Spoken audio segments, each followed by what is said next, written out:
Questo è il secondo video della serie Parigi a piedi.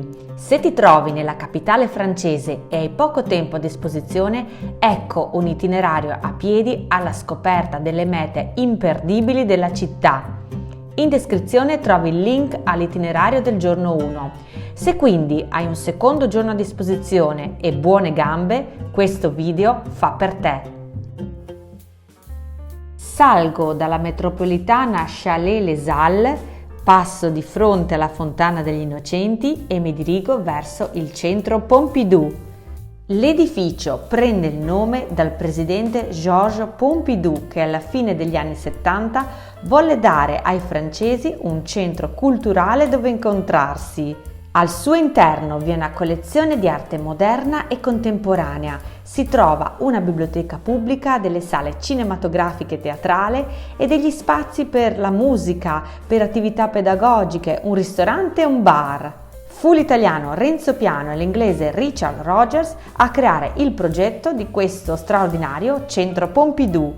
Ecco che lì vicino noto l'imponente facciata della chiesa di Saint-Méry, il cui nome deriva dall'abate Saint-Médéric, morto nel Settecento e i cui resti si trovano nella cripta della chiesa.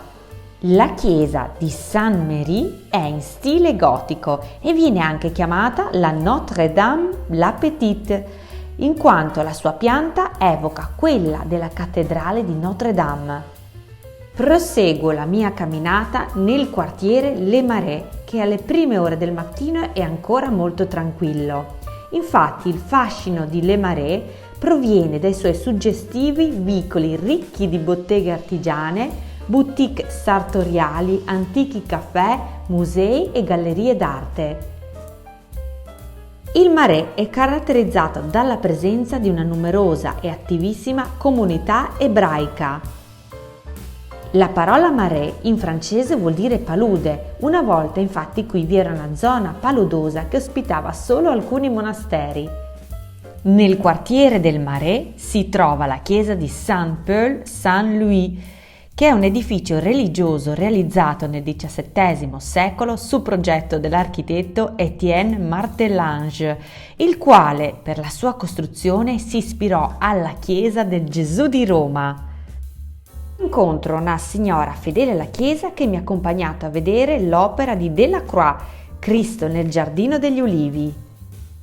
Proseguo il mio itinerario verso la Place des Vosges.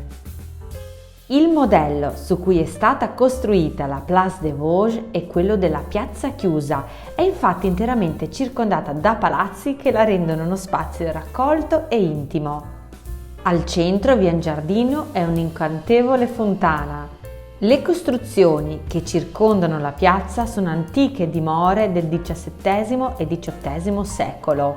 Alcune di esse sono state trasformate in musei. Uno dei più famosi è la casa di Victor Hugo. Questa elegante dimora ospitò lo scrittore francese Victor Hugo per 16 anni, dal 1832 al 1848. L'ingresso è gratuito. Proseguo la mia camminata verso l'Île Saint-Louis, che insieme all'Île de la Cité è una delle due isole naturali della Senna presenti oggigiorno a Parigi. Sull'Île Saint-Louis non ci sono grandi monumenti, ma è piacevole passeggiare attraverso le sue stradine dove si affacciano eleganti palazzi nobiliari del Seicento, o ristoranti o negozi d'oggetti d'arte ed artigianato e anche golose pasticcerie. Proseguo il mio itinerario verso l'Île de la Cité, dove vado a vedere quello che rimane della cattedrale di Notre-Dame dopo l'incendio del 15 aprile del 2019. Una cattedrale che è un capolavoro gotico e patrimonio dell'umanità. A questo punto potrei dirigermi direttamente alla Conciergerie, ma decido di attraversare i ponti sulla Senna. Passo quindi prima sul Pont Notre-Dame, dal quale ho una vista dell'Hôtel de Ville in lontananza. E già che ci sono, mi allungo per andare a vedere la Tour de Saint-Jacques. Questa torre era inizialmente parte di una chiesa dedicata al santo di Parigi Saint-Jacques-la-Boucherie, un santo patrono dei macellai. La chiesa è andata distrutta durante la Rivoluzione francese, mentre la torre è ancora esistente e visitabile. Attraverso il ponte Pont au Change, dal quale ho una splendida vista della Conciergerie. La Conciergerie è un meraviglioso e imponente palazzo gotico. Nato come palazzo reale, è in seguito diventato una prigione. Il primo orologio pubblico della città di Parigi potete ammirarlo qui su una delle torri più alte dell'antico palazzo della Conciergerie. Da non perdere la Sainte-Chapelle attraverso il Pont Saint-Michel, mentre un bateau-mouche naviga sulla Senna. Raggiungo la fontana Saint-Michel. Questa fontana, in stile neoclassico, rappresenta l'arcangelo Michele mentre con una spada in mano sottomette Lucifero. Mi addentro nel quartiere latino, uno dei più famosi della città, una zona multicolore dove poter mangiare in un fast food o in piccoli caffè e ristoranti, ed è proprio lì che cerco un luogo dove pranzare. Mi fermo alla Crêperie des Arts, mi ispira un po' il nome e anche la sua architettura interna. Lì mangio una galette e poi anche una crêpe golosa. È il modo giusto per coccolarmi e riposare un po'. Dopodiché passeggio per il quartiere latino per godermi un po' della sua atmosfera frizzante, fino a raggiungere l'Église Saint-Séverin. La chiesa di San Severino si trova nel centro del quartiere latino. È una chiesa in stile gotico fiammeggiante e al suo interno ci sono 5 navate e quella centrale è più alta rispetto alle altre. Da non perdere le sue meravigliose vetrate. A 2 minuti a piedi dalla chiesa di San Severin si trova l'albero più vecchio di Parigi. È un albero di acacia, un robinier per la precisione, e si dice sia venuto dal Nord America all'inizio del 1600.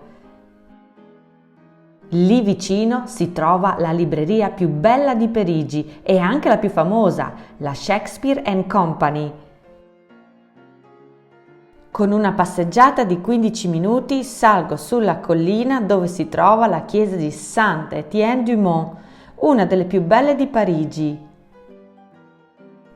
In questa chiesa si trovano le reliquie di Santa Genoveffa, la patrona di Parigi, o quel che rimane delle sue reliquie che furono bruciate durante la Rivoluzione francese. E dopo questa visita faccio una pausa al Tram Café Librairie, dove gusto un tè verde in mezzo ai libri.